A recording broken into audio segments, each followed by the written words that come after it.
Mi smo dakle tim činom postali pridružena zemlja članica Evropske unije. Nismo punopravni član, ali smo se pridružili Evropskoj uniji. Prešli smo taj zid.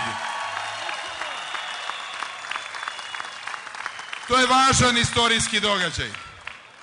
Važan je jer smo time obezbedili da naši ljudi steknu šanse za nove poslove, za bolju egzistenciju, da ono što se proizvede u Pazaru, Kragujevcu, Subotici, Novom Sadu, Zaječaru, Užicu, da se proda na tržištu od 500 miliona stanovnika u Evropskoj uniji.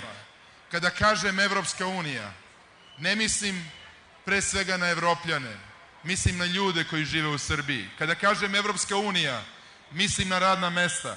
Kada kažem Evropska unija, mislim na odbranu integriteta čitave naše zemlje. Kao što branim Kosovo, branim i Sandžak, branim Rašku, branim Vojvodinu, branim Šumadiju, branim čitavu Srbiju.